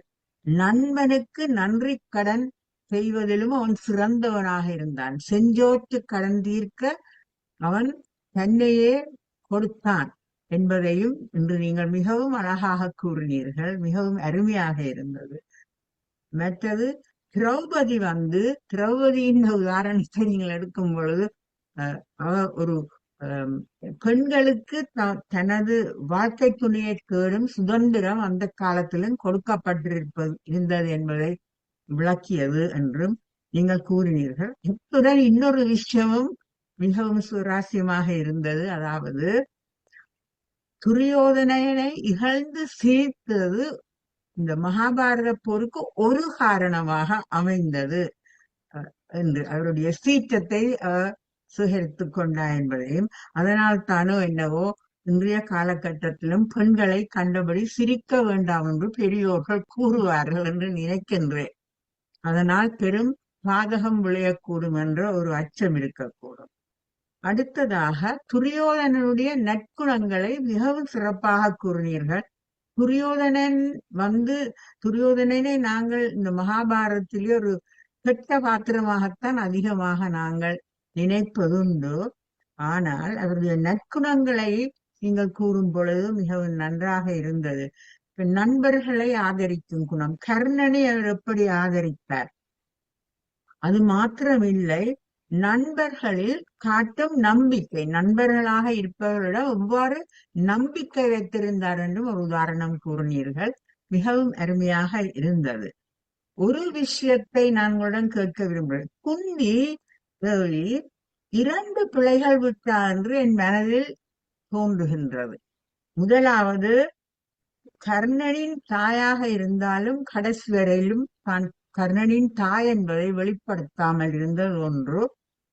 அடுத்தது, அந்த பஞ்சபாண்டவர்களுக்கு அவர் கொடுத்த அந்த உபதேசம் பிழையோ என்று நான் யோசிக்கின்றேன். 5 பேர்களும் எது கிடைத்தாலும் சமமாக பகிர்ந்து கொள்ளுங்கள். அந்த உபதேசத்தில் அப்ப திரௌபதியை 5 பேர்களும் 5 பேர்களுக்கும் மனைவியாக வேண்டி வந்ததென்று, அதுவும் ஒரு பிழை என்று தான் நான் நினைக்கின்றேன், ஒரு தாயின் பிழை என்று. அதை பற்றி நீங்கள் என்ன நினைக்கிறீர்களோ தெரியாது. மிக்க நன்றி ஆண்டனி ராஜன், மிகவும் அருமையான பேச்சு, நன்றாக இருக்கு. நன்றி. இல்ல, இந்த கேள்விக்கு பதில் சொல்லணும் அப்படின்னு பாத்தீங்கன்னா, இந்த போர் நடக்கும். இந்த போர் மகாபாரத போர் தொடங்குவதற்கு முன்னால் கர்ணனிடம் இத வெளிப்படுத்தி இருப்பாங்க. அந்த தாயார் குந்தி தேவியார் கர்ணனிடம் வெளிப்படுத்தி இருப்பாங்க. அதாவது, கர்ணா, நீ போர் செய்ய போற, ஆனா நீ போர் செய்ய போவது உன்னுடைய சொந்த சகோதரர்களுக்கு எதிர் தரப்புல, நீதான் அவர்களுடைய மூத்த மகன் என்பதை நீ புரிந்து கொள் அப்படின்னு சொல்லியிருப்பாங்க. அப்போ கர்ணன் என்ன பண்ணுவாங்க அப்படின்னா, கர்ணன் குந்தி தேவியாருக்கு ஒரு சத்தியம் செய்து கொடுத்திருப்பார். நீ சொல்லது உண்மைதான், ஆனா இந்த ஒரு நிலையில் இதை இன்னைக்கு நான் தெரிஞ்சு கொண்டனால என்னால பின்வாங்க முடியாது. ஏன் அப்படின்னா, அப்ப அவர் சொல்லுவார், மாதா பிதா குரு தெய்வம் எல்லாருமே எதிர்பக்கம் போயிட்டீங்க, இன்னைக்கு வர இந்த நொடி வரை என்னை நம்பி என்னோடு நிற்கிறவன் என்னுடைய நண்பன் துரியோதனன். அவனுக்கு நான் சத்தியமா என்னால துரோகம் பண்ண முடியாது, அதனால தயவு செய்து என்னை மன்னிச்சுக்கோங்க அப்படின்னு குந்தி தேவியார்ட்ட சொல்லிக்கிட்டு இன்னொரு சத்தியத்தையும் கொடுப்பார். என்னால் உன்னுடைய மகன்களுக்கு உயிர் போகாது அப்படிங்கிறத நான் உனக்கு உறுதிப்படுத்துறேன் அப்படிம்பார். இந்த மகாபாரதத்தை போற நம்ம ஓரளவுக்கு படிச்சோம் அப்படின்னா, இதுல நிறைய கண்ணனுடைய திருவிளையாடல்கள், பல விஷயங்களை நம்ம படிக்கலாம். ஆனா இதுல ஒருவேளை ஒரு இன்னொரு தரப்புல இருந்து யோசிச்சோம் அப்படின்னா, துரியோதனனுக்கு எதிராக நிறைய விஷயங்கள், துரியோதனன் பலம் கொண்ட மனிதனாக இருந்த போதும், பலம் கொண்ட படையை வைத்திருந்த போதும், ஒரு சில விஷயங்கள் அவனுக்கு எதிராக அவனுடைய மனிதர்களாலேயே செய்யப்பட்டிருக்கும் அப்படிங்கிறதும் அந்த விஷயத்துல ஒண்ணு. 2வது கேள்வி என்ன கேட்டீங்க, அதை நான் மறந்துட்டேன், மன்னிக்கணும். இல்ல, குந்தி தேவி, நான் கேட்ட கேள்வி என்னன்னா, கடைசி அதுக்கு நீங்கள் பதில் கூறி விட்டீர்கள். கர்ணனின் தாயன கடைசி அந்த போர் நேரம் மட்டும் அதை வெளிப்படுத்தாமல் இருந்தது. தன்னுடைய தன் குழந்தைகளை பஞ்சபாண்டவர்களை காப்பாற்றுவதற்காகத்தான் கர்ணனுக்கு தான் தாய் என்பதை உணர்த்தினார் என்பதுதான் என்னுடைய ஒரு பாகம். அது பிழை என்று நான் நினைக்கின்றேன். அது சரியில்லை, ஒரு பிழை. அது பிழை மேபி ஒரு ஒரு ஒரு என்ன சொல்லலாம் அப்படின்னா, இத அந்த விளையாட்டாக அந்த வரத்தை பயன்படுத்தியதனுடைய விளைவுதான் அந்த குழந்தை. ஒரு சில சமயத்துல அந்த மாதிரியான சிறு வயதுல சரியான முடிவுகளை எடுக்க தெரியாமல் நாம் கூட தருமாறலாம். அந்த இடத்துக்கு நமக்கு ஒருவேளை ஒரு சரியான முடிவை குந்தி தேவியார் சொல்றாங்க அப்படின்னு நான் நினைக்கிறேன். ஏன்னா எந்த முடிவையும் அவசரத்துல எடுக்க வேண்டாம் அப்படின்னு நான் சொல்ல நினைக்கிறாங்கன்னு நினைக்கிறேன். மேபி இன்னொன்னு, அவங்க சின்ன வயதிலேயே அந்த குழந்தை பெற்றது அப்படிங்கறது அந்த நம்முடைய சமுதாயம்ங்கிறது எப்போதுமே ஏற்காது இல்லையா? அந்த தளபதி படத்துல அந்த ரஜினிகாந்தனுடைய தாயாராக வருகிற ஸ்ரீவித்யா ரொம்ப ஒரு வலியை அனுபவிச்சுட்டே இருப்பாங்க அந்த குழந்தையை விட்டதை. அநேகமா குந்தி தேவியாரும் அதே வலியை அந்த கடைசி நாள் வரை அனுபவித்திருப்பார் என்றே நான் நம்புகிறேன். அதனால அவங்க சைடு நான் தப்பு சொல்ல வரல, தப்பு வேண்டாம் நினைக்கிறேன். அதாவது 5 சகோதரர்களை எது கிடைத்தாலும் சமமாக பகிர்ந்து கொள்ளுங்கள் என்று கூறிய அந்த போதனையை பற்றித்தான் நான் கேள்வி கேட்டணும். அதனால்தான் திரௌபதி 5 பேருக்கு மனைவியா. இதை எப்படி சொல்லலாம் அப்படின்னு பாத்தீங்கன்னா, வாழ்க்கையில நம்ம நிறைய படிப்போம் இல்லையா? படிக்கும்போது சொல்லுவாங்க, கண்ணால் காண்பதும் பொய், காதால் கேட்பதும் பொய், தீர விசாரிப்பதே மெய் அப்படின்னு. நம்முடைய நேரங்கள்ல நம்ம பல நேரங்கள்ல நம்ம முடிவுகளை எதை எடுக்கணும் அப்படின்னா, நம்ம கண்ணால் காண்பதையும் காதால் கேட்பதையும் வைத்து நம்ம நிறைய நேரங்கள்ல டிசிஷன்ஸ் எடுத்துறோம். அந்த டிசிஷன்ல எடுத்துட்டாங்கன்னு நினைக்கிறேன். ஏன்னா இவங்க அவங்க திரும்பி கூட பார்க்கல. இவங்க அந்த பக்கமா தான் நிக்கிறாங்க. அர்ஜுனனும் சொல்ல வந்ததை நேரடியா சொல்லியிருக்கணும். இதுல குந்தி தேவியார் பக்கம் மட்டும் தப்பு இருப்பதாக நான் நினைக்கவே இல்லை. அர்ஜுனனே நேரடியா சொல்லியிருக்கலாம். அம்மா நாங்க போன இடத்துல எங்களுக்கு ஒரு மிகப்பெரிய பரிசாக திரௌபதியை கொடுத்துட்டாங்க. திரௌபதியை நான் கெட்டிட்டு வந்துட்டேன் அப்படின்னு நான் சொல்லியிருக்கலாம். ஆனா இவரும் அந்த பக்கத்துல என்ன செய்யறாரு, அதை இன்டைரக்டா தான் சொல்றாரு. அம்மா நான் நம்ம எல்லாருக்குமே சேர்ந்து ஒரு கனி கொண்டு வந்திருக்கேன் அப்படிங்கிறாரு. அப்ப அந்த காதல் கேட்ட தாயார் அதை புரிந்து கொள்வதில் ஏற்பட்ட தவறு இருக்கலாம். இன்னொன்னு இவங்க கண்ணாலையும் பார்க்கல. அப்போ அந்த சமயத்துல சொன்ன வார்த்தைகள் அப்படிங்கிறது அந்த விதிப்படி எது நடக்க வேண்டும் அப்படிங்கிறதோ அதை நோக்கி போயிருக்கு அப்படிங்கிறத நான் நினைக்கிறேன். அந்த இடத்துலயும் எல்லா தரப்பிலும் ஒரு சில நாமும் சில நேரங்கள்ல ஏதாவது யாருக்கிட்டே சொல்ல வரணும் அப்படின்னு நினைச்சோன்னா சுத்தி வளைச்சு சொல்லாம அதை நேரடியாக ஒரு சில வார்த்தைகளை சொல்றது நல்லது அப்படிங்கறது அந்த இடத்தோட புரிதல் நான் நினைக்கிறேன். தவறு சரி அப்படின்னு நான் நினைக்கல எந்த இடத்துல. ஏன் அப்படின்னா இந்த மகாபாரதம் முடியும் போது அதாவது இந்த பாண்டவர்கள் சைடுல இருந்து போரிட்டாங்க. இவங்க எல்லாரையுமே இறந்து போகும்போது இவங்க எல்லாருக்கும் மோட்சத்தை கண்ணன் அருளிட்டார். அப்போ அதே மாதிரி எதிர் திசையில போராடினவங்களுக்கு இவங்களுக்கு மோட்சம் கொடுக்கும்போது இவங்களுக்கு என்ன பண்ணிருக்கணும், இவங்களுக்கு நரகத்தை கொடுத்துருக்கணும். ஆனா துரியோதனனுக்கு அதுல என்ன கொடுக்கறாரு, மோட்சத்தை கொடுக்கறாரு. ஏன் மோட்சத்தை கொடுக்கறாரு? அப்பவும் அவர் என்ன சொல்றாரு, கண்ணன் வந்து இவங்கிட்ட என்ன சொல்றாரு அப்படின்னா, கண்ணா நீ வந்து துரியோதனா நீ வந்து உனக்கு ஏன் நரகம் அப்படின்னா நீ வந்து எல்லா வலியையும் அனுபவிச்சுட்ட. நீ எல்லா வலியையும் அனுபவிக்கும் போது உன்னுடைய வலிகள்ங்கிறது அடுத்தவர்களுக்கான பாடமாக இருக்கும். அதனால எல்லா வலியையும் நீ வாழும் போதே அனுபவித்து விட்டதனால் இறந்ததற்கு பின் நீ மோட்சத்தை அனுபவி அப்படின்னு சொல்லி வாழ்த்தி தான் அவனுக்கு கொடுக்குறாரு. அப்போ கண்ணனே துரியோதனுடைய பாவங்களை மன்னிச்சு அவனுக்கு மோட்சத்தை கொடுக்கும் போது நான் குந்தி தேவியார் சொன்னதுல தப்பு இல்லை அப்படின்னு தான் நினைக்கிறேன். நன்றி மேடம். சரி, நன்றி ஐயா, நன்றி. நன்றி. அடுத்ததாக டாக்கிங் சாலையிலிருந்து மிஸ் பவானி விக்னேஸ்வரன் அம்மா நீங்க பேசுங்க. எல்லோருக்கும் வணக்கம். இன்று மார்க் ஆண்டனி என்ற ஐயா அவர்கள் நல்லொரு அழகாக நல்லொரு விவரமாக பேசியிருந்தார். எனக்கு பல விஷயங்கள் எல்லா விஷயங்களும் முந்தி படித்தது திருப்பி எனக்கு நினைவு ஊட்டியதாக இருந்தது.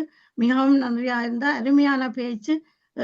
ஒரு எனக்கு கேள்வி என்றது இல்லை என்றால் நீங்கள் எல்லாம் விவரமாக சொல்லிவிட்டீர்கள் என்று நல்ல வடிவாக பேசினீர்கள் என்று சொல்லிக்கொண்டு விடைபெறுகிறேன். வணக்கம். மிகவும் நன்றி. அடுத்ததாக வானாஜி சிட்னி ஆஸ்திரேலியா இருந்து பேசுகிறேன். அனைவருக்கும் வணக்கம்.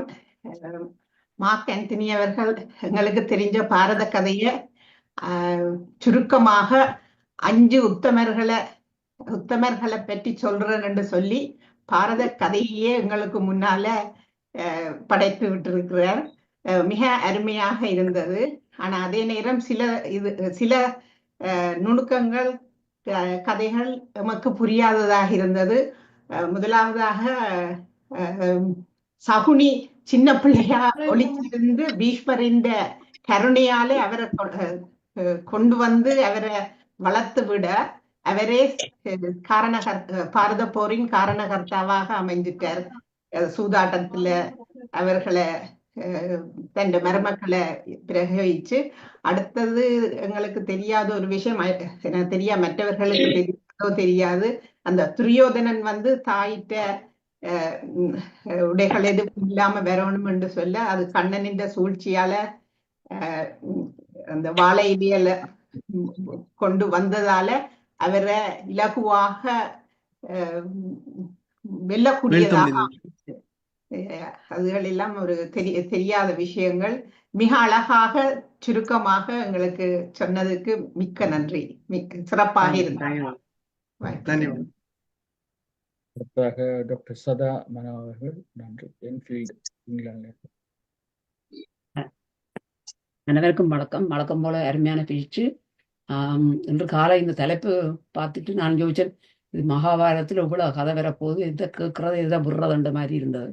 ஆனால் பேச்சு தொடங்கின பிறகு எனக்கு அதை விட்டு போக விருப்பம் இல்லாமல் நான் முழுதாக வடிவாக கேட்டேன், கிரகித்தேன்.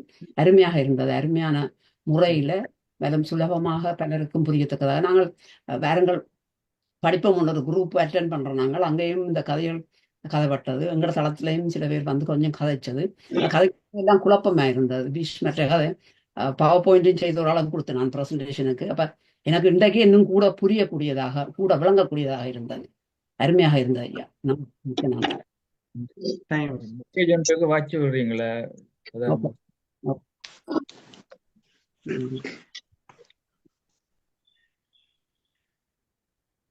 அனைவருக்கும் வணக்கம்.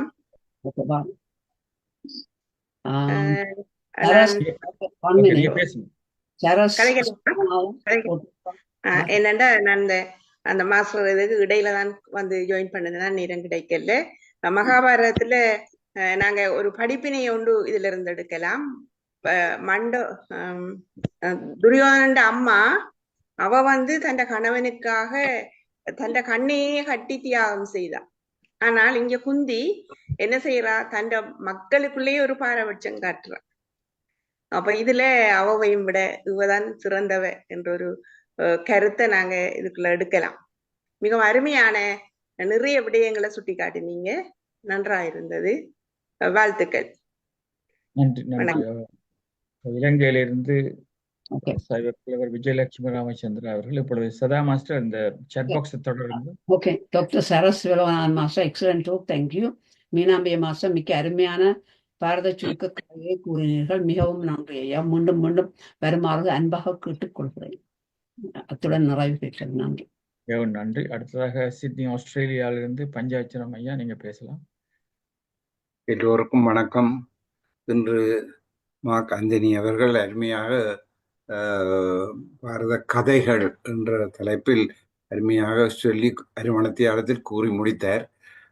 அதில் நான் அறிந்த விடயத்தில் ஒரு விடயம் எனக்கு ஒரு இஷ்யூவாக இருக்கிறது என்னென்றால், குந்தி தேவி கர்ணனிட்ட போய் கர்ணனிட்ட நாகாஸ்திரம் இருக்கு.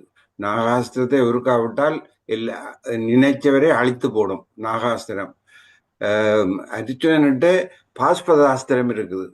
ஒருக்காவிட்டா எல்லாரையும் விழுத்தி எல்லாரையும் அழிச்சு போடும். அப்ப குந்தி கேட்கிறான், நாகாஸ்திரத்தை ஒரு தரத்துக்கு மேல விட வேண்டாம். கிருஷ்ணரு தெரியும், நாகாஸ்திரத்தை விடையக்கு அவர் பேரை பதிச்சிட்டார். அப்ப அவரை ஒரு தரத்துக்கு காப்பாற்ற முடியும், 2வது தரத்துக்கு காப்பாற்ற இயலாது. அப்போ ஒரு தரத்துக்கு காப்பாற்றுறதுக்காக இந்த நாடகத்தை ஆடினார்கள் என்று சொல்லப்படுகிறது. அது ஒன்று. மற்றது இந்த துரியோதனன்னு வர சொல்லி சொன்ன உடனே அவ வந்து கையால தடவி கொண்டு போகேக்க அந்த இடம் ஸ்ட்ராங் ஆகும். ஆனால் இடுப்பு கீழே அவ கையை கொண்டு போகவே இல்லை. ஏனென்றால் இடுப்பு எம்டியா இருந்தபடினாலே என்றுதான் கதைகள் எழுதுகின்றன. இது ரெண்டும் சில கதைகள்ல வேறுபட்டும் இருக்கலாம் என்று கூறி மாக்கந்தனிக்கு கூறி விடப்படுகிறேன். நன்றி, வணக்கம். நன்றி. அடுத்த டாக்டர். Thank you sir. தேங்க்யூ. நன்றி. அனைவருக்கும் வணக்கம். இந்த மகாபாரத கதை எத்தனை முறை கேட்டாலும் சலிக்காது என்று சொல்வார்கள். அந்த வகையில மார்க் ஆந்தனியும் சொன்னார்கள். இதுல வந்து நான் எடுத்துக்கொள்ற ஒரு சிம்பிள் மெசேஜ் வந்து, இதுல நீங்கள் ரஷனாலிட்டி பார்த்தீங்கன்னா கதையை தூக்கி எறிய வேண்டியதான். ரஷனாலிட்டிக்கும் இடம் இல்லை, ஜட்மெண்ட்டுக்கும் இடம் இல்லை. அதுல என்ன படிப்பினை இருக்குன்றது தான் எடுக்கணும். எனக்கு பிடிச்ச மிக சிறந்த 2 படிப்பினை ஒன்று சொன்னா, நம்பிக்கை என்றா 100 வீதம் வச்சிருக்கணும். இந்த துகிலுரையில மார்பை பொத்தி கொண்டு கண்ணாண்டவர் வேற இல்லை. ஏன்னா முழுக்க நம்ப இல்லை. 2 கையை விட்டு கண்ணாண்டு கூட்டதான் வந்தார். அதுதான் முதலாவது படிப்பினர். இப்ப நம்பிக்கை என்ன 100 வீதம் இருக்கணும். ஒரு 1% டவுட் இருந்திருக்கு. அப்ப அப்படி இருக்கக்கூடாது. கடவுள் நம்பிக்கையும் அப்படித்தான். 2வது எனக்கு பிடித்தமான அம்சம், இந்த கர்ணன் எவ்வளவு தானம் செய்தும் அந்த தானத்தை வழங்கினவரைதான் அவர் சொர்க்கம் போனண்டு. ஆனவனையா நீங்க தானம் செய்தா சொர்க்கம் போற நோக்கத்தோடு செய்ய வேண்டாம். இது 2 தான் நான் எடுக்கணும், மிச்சம் ஒன்றும் எடுக்கிறே இல்லை. என்ன சொன்னா, இன்னொரு சிம்பிள் எக்ஸாம்பிள் சொல்றேன். இந்த ஸ்மார்ட் பம் வண்டி போய் இருக்குது. இந்த நாகாஸ்திரம் ஒரு ஸ்மார்ட் பம் தான். நீங்க தயிரை பதிச்சாலும் சரி, அது வாழை விழுத்தி விடும். அதனுடைய ரஷனாலிட்டிக்கு இடம் இல்லை. அதனால நீங்க வாதம் பண்றது சிலி. அப்படி இருக்கக்கூடாது. இன்னொரு 3வது முக்கியம் வந்து, எங்கள்ல 5 கெட்ட குணம், 5 நல்ல குணமும் 100 கெட்ட குணமும் இருக்கு. அப்ப அந்த 5 வச்சுக்கொண்டு 100 கெட்ட குணங்களை வெல்லணும். அவ்வளவுதான் நான் எடுக்கிறது. அதையும் சொல்ல விரும்பினேன். நன்றி. Thank you sir. நன்றி. அடுத்ததாக மீனு ஹெரணி கன்சல்டன் அமைப்பிலிருந்து ரிச் நாராயணன் வந்திருக்கிறார். உங்களுடைய ஃபிளையரை அனுப்பி வைங்க. நீங்க ஒவ்வொரு 3வது சனிக்கிழமையிலையும் இங்க வந்து பேசுற நீங்க உங்களுடைய ஃபிளையரை எதிர்பார்த்து கொண்டிருக்கிறேன். ரிச் நாராயணன் நீங்கள் பேச. எல்லோருக்கும் வணக்கம். இன்னைக்கு நாளைக்கு நான் அனுப்பி வச்சிடுறேன். இந்த தடவை லேட் ஆகுது. வேற யாரும் இல்லைன்னா அந்த கோஆர்டினேட்டரா இருக்கிற இன்னொருத்தர் இருக்கிறாரு, அவரை தான் பேச சொல்ல போறேன். நான் இன்னொரு ஆளை கேட்டுட்டு இருக்கிறேன். அவர் கன்ஃபார்ம் பண்றேன்னு சொன்னாரு. அது பொண்ணுன்னா நான் உங்களுக்கு அனுப்பி விடுறேன். நன்றி நன்றி நன்றி ஐயா. நீங்க சொல்லுங்க, உங்களோட கருத்தை சொல்லுங்க. இந்த மார்க் கண்டேன் சூப்பர். அதாவது மகாபாரதத்துல எந்த கதாபாத்திரம் யாரும் குறைஞ்சது இல்லை. அவங்க ரோலை அவங்க கரெக்டா பண்றாங்க. இதுதான் மகாபாரதத்தோட ஒரு தத்துவம். நீ கெட்டவனா இருந்தாலும் கடைசி வரை கெட்டவனா இரு, நல்லவனா மாறிடாது. அதே மாதிரி நல்லவனா இருந்தா கடைசி வரை நல்லவனா இரு, கெட்டவனா மாறிடாது. இப்போ அழகா ஜெகநாதன் சார் சொன்னார், ஒரு நம்பிக்கை. அதுல 1% 0.11 சம்திங் கூட உங்களுக்கு டவுட்டா இருந்ததுன்னா அந்த நம்பிக்கை வெற்றி அடையாது. அதுதான் இப்போ நம்ம இப்போ லேட்டஸ்டா சொல்லணும்னா, நம்ம ஒரு அப்ளிகேஷனை டவுன்லோட் பண்ணா கூட 99% வந்துட்டு நீங்க நிப்பாட்டிட்டு திருப்பி அந்த ஓப்பன் பண்ணா அது வராது. அப்போ அந்த நம்பிக்கை தான். அந்த நம்பிக்கை கதாபாத்திரங்க நிறைய இருக்கு. இப்ப சொன்ன மாதிரி கர்ணன் ஒரு மிகப்பெரிய இன்று வரை அவரை பேசிக்கிட்டு இருக்கிறோம். இன்னைக்கு மகாபாரதத்துல எத்தனையோ கதாபாத்திரங்கள் இருக்கு. ஆனா ஒரு குறிப்பிட்ட ஆட்களை மட்டும் தான் பேசுறேன்னா என்னன்னா, அவங்களோட கரையை கடைசி வரை அதை கடைபிடிச்சாங்க. அதை தான் நம்ம சொல்லணும். இருந்தாலும் அண்ணன் எப்படியா இருந்தா கூட பிறப்பு இருக்கிறவனை விட்டுட்டு நான் இன்னொரு இடத்துல இருப்பேன். அவன் என்னை கடைசி வரை சோறு போட்டான். அவனுக்காண்டி நான் உயிரை கொடுக்குறேன், வேற யாரும் கிடையாது. அந்த இடத்துல எனக்கு அம்மா கிடையாது, அப்பா கிடையாது, சகோதரர் கிடையாது, குருவே கிடையாதுன்னு சொல்லி ஒரே முடிவில் இருந்தா, கடைசி வரை இருந்தா. அதனாலதான் இன்னைக்கும் கர்ணனை நம்ம பேசுறோம். அடுத்தது பீஷ்மர், அதே மாதிரிதான். அவங்க கதாபாத்திரம் இன்று வரை இது நடந்ததா இல்ல, இந்த கதையை எழுதினது எப்படி எழுதியிருப்பாரு. எல்லா கதாபாத்திரம் ஒரு குட்டி ஒரு கதையை எடுத்தா இன்னொரு கதை. அவர் மகாபாரத்தை எப்படி ஒரு அரை மணி நேரத்துல கவர் பண்ணி சொன்னாரு, எனக்கு ரொம்ப சந்தோஷமா இருந்தது. எல்லாத்தையும் கவர் பண்ணியிருக்காரு. ரொம்ப நன்றி மார்க் கண்டேன். நீங்க ஒரு தளத்துல இன்ட்ரடியூஸ் பண்ண பிறகு அந்த தளத்துல உங்களுக்குன்னு ஒரு மார்க் பண்ணி வச்சிருக்கிறீங்க. ரொம்ப சந்தோஷம். நன்றி, வணக்கம். Thank you so much sir. நன்றி. அடுத்ததாக சிவா அகாடமி ஆஃப் பெர்ஃபார்மிங் ஆர்ட்ஸ்ல இருந்து டாக்டர் சிவச்சந்திரன். வணக்கம் அனைவருக்கும். சிறப்பான பேச்சு. திருப்ப கேட்கலாம். நீங்கள் சொல்லும்போது இன்னும் அழகாக இருக்கிறது. இதை நீங்க சொன்னா போல கருத்துக்களம் சொல்ல வந்தவர்கள் இன்னும் சிறப்பிச்சு கொண்டிருக்கிறார்கள். கேட்டுக்கொண்டே இருக்கலாம் போல இருக்கிறது. நான் உடைய பேச்சில நான் இந்த கேள்விக்கு எனக்கு பதில் தெரியும். ஆனா நான் உங்கள் மூலம் இதை கேட்க விரும்புகிறேன். மகாபாரதத்துல இப்ப பத்தினி 5 கணவன் என்று சொல்லிக்கையும் உங்களுக்கு தெரியும். கௌதம முனிவர் அகலிக ஒரு பிள்ளையண்டு செய்ய சபிக்கப்பட்டு பலகாலம் அந்த கல்லாய் மாறி பிறகு சாபம் நீங்கி திருப்பி கௌதரின் மனைவியாக வாரா. அப்ப அந்த கதையை எடுத்தால் பழைய கால ஆக்கள் அவ பெண் என்னண்டா, அதாவது கற்பு கரசி என்று அதை பாராட்டுவாங்க. இங்கால இந்த இதுல வரைக்குள்ள அந்த பத்தினி என்று சொல்ல வரைக்குள்ள இதுல எடுக்க எப்படி பத்தினி 5 கணவர்களின் பெண் அல்லவா, இப்படி ஒரு கருத்து வருகிறது. இந்த ஒரு விவாதம் எடுக்க இந்த காலத்துல பயங்கரமா கேட்பாங்க. அதே சமயம் சிந்தாமணி என்ன இதுல மாதவி கோவலன்ல தெரிஞ்சிருந்தும் மாதவியோட இருந்துட்டு வந்த கோவலனை அவன் அணைச்சு வச்சிருந்தவா என்ன பேர் கண்ணகி. அப்ப அதுல இந்த காலத்து பிள்ளைகள் கேப்பினா அவக்கு தெரியும் தானே, அவன் கணவர் அவரோட இருந்துட்டு வர தெரிஞ்சபடி இப்ப சேர்த்து வச்சிருக்கிறாவே இந்த காலத்துல கேப்பாங்க. இப்படி என்ன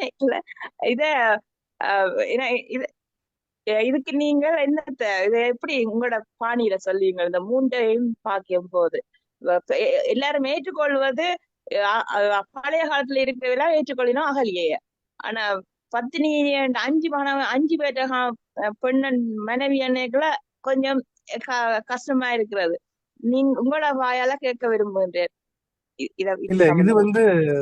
அதாவது உண்மையை சொல்லணும் அப்படின்னா நம்முடைய இந்திய சமூகமும் சரி தமிழக கலாச்சாரமும் சரி நம்முடைய ஒட்டுமொத்த உலக கலாச்சாரத்தையுமே நம்ம எடுத்து பார்த்தோம் அப்படின்னா நம்முடைய மனித சமுதாயம் வந்து தொடக்கத்துல இருந்தே பலவிதமான உறவின் முறைகளை கொண்டு வந்திருக்கு.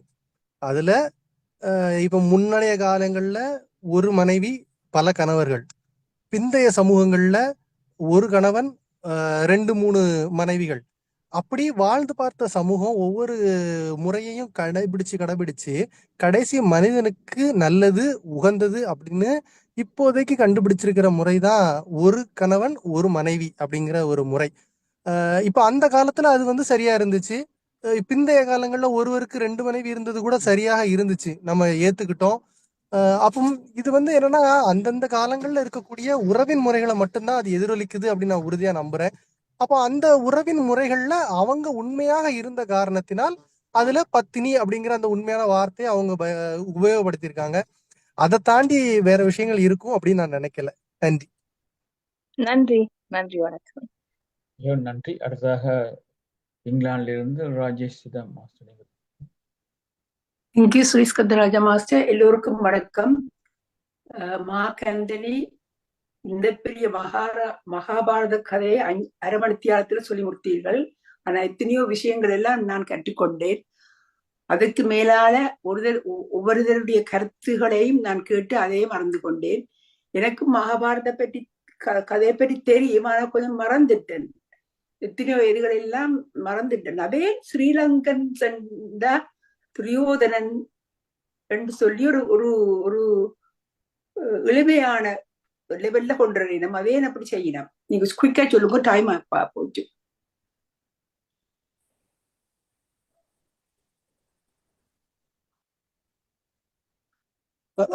புரியல, அது எப்படி சொன்னீங்க? துரியோதனன் இப்ப ஸ்ரீலங்கன் என்று சொன்ன உடனே துரியோதனன் ஆக்கள் என்று சொல்லிடும். சின்ன லெவல் ஆக்கள் அப்படி சொல்லிக்கல, அதையும் அப்படி சொல்லிடுறார்கள். அதான் எனக்கு பெரிய ஒரு கன்ஃபியூஷனும் ஒரு பொறியாயம் இருந்தது. இல்ல, இது வந்து ஒரு சில மனிதர்கள் அவருடைய புரியாமைனால சொல்லலாம் அப்படின்னு நான் நினைக்கிறேன். மற்றபடி பொதுவா ஆக்சுவலா என்னன்னா, இது இந்த கதைகள் வந்து உண்மையா அப்படிங்கிற ஆராய்ச்சி இதெல்லாம் நம்ம பண்ணி பார்க்கும்போது இது நடந்திருக்கலாம், நடக்காமல் இருந்திருக்கலாம். ஆனா இந்த பகுதியில் தான் நடந்துச்சு, இந்த பகுதியில நடக்கல அப்படின்னு நம்மளால எதையுமே உறுதியிட்டு சொல்லிவிட முடியாது. பொதுவா வந்து துரியோதனன் விரட்டும் போது பாண்டவர்கள் தென் தமிழகம் வரை வந்ததாக வரலாறு சொல்லுது. அதே சமயத்துல அவங்க இலங்கைக்கு இருந்தாங்களா அப்படிங்கிற, இலங்கைக்காரங்களா இருக்கிறதுக்கான வாய்ப்புகள் இருக்கா அப்படிங்கிறதுக்கான நம்ப தகுந்த தகவல்கள் இல்லை. பட் அவங்க ஹஸ்தினாபுரத்துல வாழ்ந்ததற்கான சுவடுகள் இருக்குது அப்படின்னு சொல்றாங்க. பட் இதுல ஸ்ரீலங்கன்ல இதுவரை யாரும் கண்டுபிடிக்கல. ஒருவேளை அப்படி இருந்திருக்குன்னா வருங்காலங்கள்ல அதை ஏற்றுக்கொள்வோம். இல்லை அப்படின்னா அதை வந்து வெறும் புரளிகளா விட்டு விடதான் நல்லது அப்படின்னு நான் நினைக்கிறேன். முடிவுக்கு ஆய்வு முடிவுகள் இல்லாம நம்மளால எதுவும் சொல்லிட முடியாது இல்லையா? அதுவரை அதுல இருக்க நல்ல விஷயங்களை மட்டும் எடுத்துக்கிட்டு விட்டுறது நல்லதுன்னு நான் நினைக்கிறேன். நன்றி மேடம். நன்றி. நான் என்னோட ஒரு லேடி ஒன்று புண்டாமி யோகா கிளாஸால வரைக்கல இந்த கதையை துவங்கி, நீங்கள் துரியோதனனுடைய ஆக்களா, எந்த ஊரண்டு கேட்க ஸ்ரீலங்கான்னு சொன்னா அப்படி சொன்னா. எனக்கு இந்த சரித்திரங்கள் எல்லாம் மறந்தும் போனேன். ஐ don't want to open my mouth and say something wrong. நான் எனக்கு பஸ் ஸ்டாப் வந்துட்டுது, நான் இன்னொரு நாளே கதைக்கிறேன் நான் பறந்துட்டேன், ஓடிட்டேன். Because I don't want to get involve. எனக்கு விஷயங்கள் கணக்க தெரியாது. ஆனபடியால் சும்மா என்னத்துக்கு வீணா வாயத்து வந்து சைலன்ஸ் இஸ் கோல்டு கண்டு போட்டு நான் இறங்கி போயிட்டேன். அப்ப இனிமே பட்டு இந்த கதை கேட்கல நான் சொல்லுவேன், நீங்கள் நல்ல வடிவா படிச்சு போட்டு வாங்கோ, படிச்சு ஆக்களோட காய்ச்சி போட்டு பிறகு வந்து எங்களோட கதையுங்கோ அப்படின்னு சொல்லலாம் என்று யோசிக்கிறேன். நன்றி. நன்றி. என்று நிகழ்ச்சி மிகவும் சிறப்பாக நடந்தது. மார்க் ஆண்டனி ஐயா அவர்களை மீண்டும் அடுத்த முறையும் அடுத்த மாதமும் சந்திப்போம். வித்தியாசமான தலைப்பில் வந்து பேசும்படி கேட்டுக்கொண்டு, நாங்கள் இப்ப நிகழ்ச்சி நிரலுக்கு போன பிறகு மெடிடேஷனுக்கு போக வேணும். இப்போது இந்த மெடிடேஷன் வந்து யூடியூப் செஷன் வந்து அப்படியே கண்டினியூஸா போய்கொண்டிருக்கும், இடையக்கில் நிற்காது யூடியூப்.